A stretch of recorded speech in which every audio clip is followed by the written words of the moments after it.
Hi friends, welcome to biology for DSC. నేను మీ హర్లీలా. Friends, APTET 2024 Telugu సిలబస్లో భాగంగా 9వ తరగతి ధర్మబోధ అనే పాఠ్యభాగాన్ని గురించి ఈ వీడియోలో డిస్కస్ చేద్దాం. వీడియోలోకి వెళ్ళే ముందు బయాలజీ ఫర్ డిఎస్సి ఛానల్ని లైక్, షేర్, సబ్స్క్రైబ్ చేయండి. Stay tuned and keep watching. ధర్మబోధ అనే పాఠ్యభాగం యొక్క ప్రక్రియ ప్రాచీన పద్యము, ఇతివృత్తం, కుటుంబ సంబంధాలు. ధర్మబోధ అనే పాఠ్యభాగం యొక్క ప్రక్రియ ప్రాచీన పద్యం, ఇతివృత్తం, కుటుంబ సంబంధాలు. కవి నన్నయ్య భట్టు. ఈయన యొక్క కాలము 11వ శతాబ్దము. ఆస్థానము తూర్పు చాళుక్య రాజు రాజరాజ నరేంద్రుని ఆస్థానంలో కవి అయిన నన్నయ్య భట్టు తూర్పు చాళుక్య రాజు అయిన రాజరాజ నరేంద్రుని ఆస్థాన కవి. ఈయన యొక్క బిరుదులు ఆదికవి, వాగానుశాసనుడు. నన్నయ్య యొక్క బిరుదులు ఆదికవి, వాగానుశాసనుడు. ఈయన యొక్క శైలి అక్షరరమ్యత, ప్రసన్న కథా కలితార్థయుక్తి. అక్షరరమ్యత, ప్రసన్న కథా కలితార్థయుక్తి. ఈయన యొక్క రచనలు మహాభారత ఆంధ్రీకరణం, ఆది సభ అరణ్య పర్వంలోని 4వ ఆశ్వాసంలోని 142వ పద్యం వరకు రచించారు. మహాభారత ఆంధ్రీకరణం ఈయన యొక్క రచన. ఆది సభ అరణ్య పర్వం 4వ ఆశ్వాసంలోని 142వ పద్యం వరకు. అదేవిధంగా చాముండికా విలాసము, ఇంద్ర విజయము, ఆంధ్ర శబ్ద చింతామణి అనేది వ్యాకరణ గ్రంథము.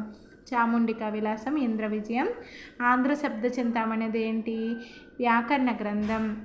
అనువాద పద్ధతిలో శైలిలో తెలుగు కవులకు మార్గదర్శి. అనువాద పద్ధతిలో శైలిలో తెలుగు కవులకు మార్గదర్శి నారాయణ భట్టు, పావులూరి మల్లన్న, వేములవాడ భీమకవి, మల్లీయ రేచన, అధర్వణుడు అతని యొక్క సమకాలికులు. నారాయణ భట్టు, పావులూరి మల్లన్న, వేములవాడ భీమకవి, మల్లీయ రేచన, అధర్వణుడు అనేవారు నన్నయ్య యొక్క సమకాలికులు. పాఠం యొక్క ఉద్దేశాన్ని చూద్దాం. మానవులు చేసే ప్రతి పనికి, ప్రతి సంకల్పానికి వారి యొక్క అంతరాత్మ అసలైన సాక్షి. అంతరాత్మను చంపుకుంటే మనిషి తనను తాను వంచుకున్నట్లే అవుతుంది.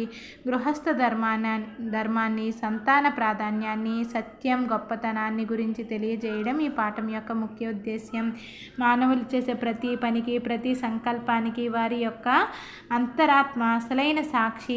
అంతరాత్మను చంపుకుంటే మనిషి తనను తాను వంచుకున్నట్లే అవుతుంది. గృహస్థ ధర్మాన్ని, సంతాన ప్రాధాన్యాన్ని, సత్యం, గొప్పతనాన్ని గురించి తెలియజేయడమే ఈ పాఠం యొక్క ముఖ్య ఉద్దేశ్యం. చదవండి, చర్చించండి. పాఠ్యాంశ విషయాలు కనుక చూసుకున్నట్లయితే మనం చదవండి, చర్చించండిలో దీవెన అనే ఒక కవిత ఉంది. దీవెన అనే కవితలోని అంశం ఏంటి? పిల్లల కోసం తండ్రి పడే ఆరాటం. చదవండి, చర్చించండి శీర్షికన దీవెన అనే కవితలోని అంశము పిల్లల కోసం తండ్రి పడే ఆరాటం. దీవెన అనే కవితలోని అంశం ఏంటి? పిల్లల కోసం తండ్రి పడే ఆరాటం. దీవెన కవిత రచయిత దంతుర్తి శర్మ. దీవెన కవిత రచయిత దంతుర్తి శర్మ. దీవెన కవిత రచయిత దంతుర్తి శర్మ. మేము నీకు తీర్చలేని బాకీ అంటూ తల్లిదండ్రుల త్యాగాన్ని గుర్తు చేస్తూ పిల్లలకు చెప్పిన కవిత దీవెన. మేము నీకు తీర్చలేని బాకీ అంటూ తల్లిదండ్రుల త్యాగాన్ని గుర్తు చేస్తూ పిల్లలు చెప్పిన కవిత దీవెన. విశ్వామిత్రుడి తపస్సును భంగం చేయడానికి దేవతలు ఎవరిని పంపించారు? మేనకను పంపించారు. విశ్వామిత్రుడు మేనకలకు జన్మించినది శకుంతల. విశ్వామిత్రుడి తపస్సును భంగం చేయడానికి దేవతలు ఎవరిని పంపించారు? మేనకను పంపించారు. విశ్వామిత్రుడు మేనకలకు జన్మించినది శకుంతల. శకుంత పక్షుల చేత కాపాడబడిన శకుంతలను పెంచుకున్నది కణ్వ మహాముని. శకుంత పక్షుల చేత కాపాడబడిన శకుంతలను పెంచుకున్నది కణ్వ మహాముని. శకుంతల దుష్యంతులకు జన్మించినది భరతుడు. శకుంతల దుష్యంతులకు జన్మించినది భరతుడు. శకుంతలను గాంధర్వ వివాహం చేసుకున్న రాజు దుష్యంతుడు. శకుంతలను గాంధర్వ వివాహం చేసుకున్న రాజు దుష్యంతుడు. గాంధర్వ వివాహం చేసుకున్న విషయం ఎవరికీ తెలియదని నేనెవరో తెలియదంటున్నావు. ధర్మాన్ని ఆచరించేవాడు అబద్ధం చెప్పవచ్చునా అని దుష్యంతుడిని ప్రశ్నించినది శకుంతల. శకుంతల దుష్యంతునితో ఒక మనిషి ఏ పదార్థములు ఉండగా చేసిన పని దాచుకోలేడని ఎల్లప్పుడూ గమనిస్తూనే ఉండేవిగా వేటిని పేర్కొన్నది? వేదాలు, పంచభూతాలు, ధర్మము, యముడు, చంద్రుడు, సూర్యుడు, పగలు రాత్రులను. శకుంతల దుష్యంతునితో ఒక మనిషి ఏ పదార్థములుండగా చేసిన పనిని దాచుకోలేడని ఎల్లప్పుడూ గమనిస్తూనే ఉండేవిగా వేటిని పేర్కొన్నది? వేదాలు, పంచభూతాలు, ధర్మము, యముడు, చంద్రుడు, సూర్యుడు, పగలు రాత్రులను పేర్కొన్నది. ఎటువంటి భావాలు కలిగిన గుణాలు కలిగిన భార్యను నిందించడం తగదని శకుంతల దుష్యంతునితో చెప్పింది. పతివ్రత, గుణవంతురాలు, సత్యవతి, అనుకూలవతి. ఎటువంటి భావాలు కలిగిన గుణాలు కలిగిన భార్యను నిందించడం తగదని శకుంతల దుష్యంతునితో చెప్పింది. పతివ్రత, గుణవంతురాలు, సత్యవతి, అనుకూలవతి. విమల యశోనిధి పురుషవృత్తము మొరంగచునుండు అనే పద్యం గల పాఠ్యభాగము ధర్మబోధ. విమల యశోనిధి పురుషవృత్తం మెరుంగచునుండు అనే పద్యం గల పాఠ్యభాగము ధర్మబోధ. 100 మంది పుత్రుల కంటే ఒక సత్యవాక్యం గొప్పదని దుష్యంతునితో పలికినది శకుంతల. 100 మంది పుత్రుల కంటే ఒక సత్యవాక్యం గొప్పదని దుష్యంతునితో పలికింది శకుంతల. నుతజల పూరితంబగు నూతులు నూరిటి కంటే పద్య రచయిత నన్నయ్య భట్టు. నుతజల పూరితంబగు నూతులు నూరిటి కంటే పద్య రచయిత నన్నయ్య భట్టు.